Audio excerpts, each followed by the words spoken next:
Salve amici! La Toscana è la regione italiana più ricca di borghi caratteristici. Molti sono molto noti, alcuni meno conosciuti.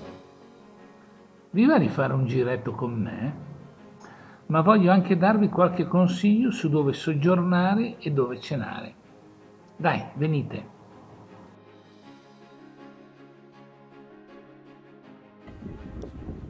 Eccomi arrivato in questo splendido hotel. Benvenuto Claudio, accettami le scelta. Bene, bene, grazie. Allora vado a occuparla immediatamente, grazie.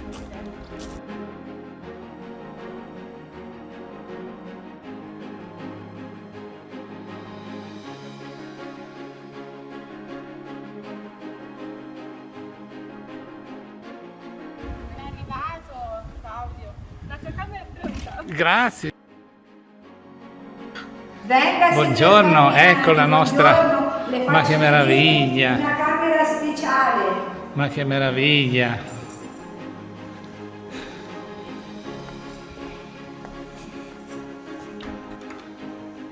Ah, che bella!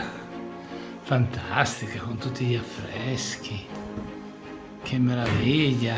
Grazie. Prego. La nostra gita non poteva non iniziare a Volterra, deliziosa cittadina adagiata maestosamente su un colle che domina la Val di Cecina, a sud-ovest di Firenze. Il centro storico racchiude emozionanti testimonianze di indicibile bellezza.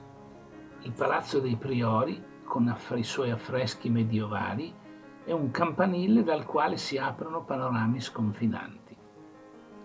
Poi il Palazzo Pretorio, ma non voglio addentrarmi in particolari storici, in quanto ampiamente visibili in rete. Preferisco mostrarvi alcune immagini della vita di Volterra e dei negozietti dove si trova davvero di tutto, specialmente per le gioie gastronomiche dei visitatori.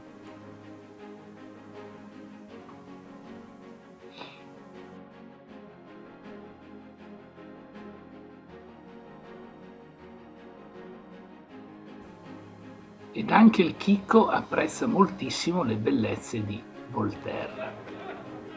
Ma Volterra è anche la capitale dell'alabastro e gli amanti di queste bellissime rocce sedimentarie possono sicuramente soddisfare ogni loro desiderio. Ma l'ora di cena si avvicinava e dopo aver prenotato al Papero, una piccola trattoria famosa per la bravura nel saper conservare gli antichi sapori della cucina toscana, non vedevo l'ora di arrivarci, ma non prima di aver visitato, anche col mio drone, due piccoli borghi davvero affascinanti, Montegemoli e Castel Querceto.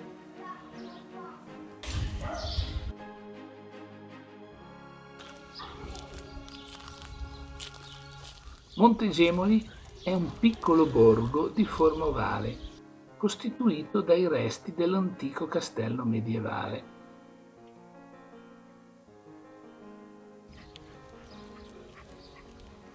Fra le case bellissimi fiori e piante grasse di tutti i tipi prolificano e danno davvero una piacevole sensazione di serenità.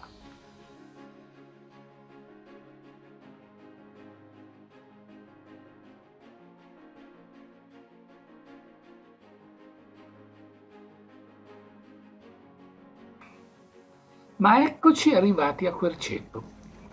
Il castello di Querceto, un borgo immerso in una lussureggiante foresta, offre, oltre che delle splendide visioni panoramiche della costruzione edificata agli inizi del Novecento, sui resti dell'antico castello, che nel Medioevo costituiva una difesa strategica di quei luoghi dalle invasioni nemiche, anche un eccellente interesse che vista loro è particolarmente gradita.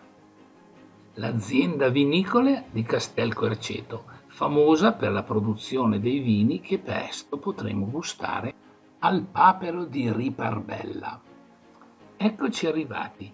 L'accoglienza è davvero simpatica, il menù ancor meglio.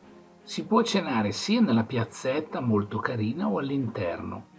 Il menù è una fantastica selezione di specialità della cucina toscana, tutto fatto in casa e seguendo antiche tradizioni.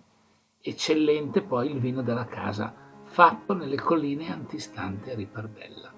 Inizia la festa con questo antipastino misto per uno, ma penso che basti per 4 persone. Ecco che arriva la ribollita, uno dei piatti storici. Non lo sa ancora. Raccontami un po' di sta zuppa. Com'è? Allora, la ribollita che la signora chiedeva non è altro che la Che zuppa, sarebbe questa, sì, la zuppa toscana rifatta per il giorno dopo, ovvero la zuppa viene poi tolta, messa in un altro tegame col pane in ammollo e fatta ribollire, capito? E da lì viene il nome ribollita. Se no non sarebbe ribollita, sarebbe bollita una volta sola. Come noi. Siamo Come intelligenti, noi, noi al nord siamo intelligenti, Sì, sono avanti, talmente avanti se guardano indietro vedono il futuro. Ora mi fa il video, non mi si apre nemmeno l'olio, vedi? Completare la ribollita, la cipollina. Beh, ma diamo un'occhiata in cucina. Tutti i cibi, carni, ragù, selvaggina, primi piatti e insaccati sono rigorosamente fatti in casa per rispettare le tradizioni e offrire antichi sapori. E ora passiamo alla pratica. Il cervo della tenuta non so di dove, però è una meraviglia. Le patate arrosto sono una meraviglia anche loro.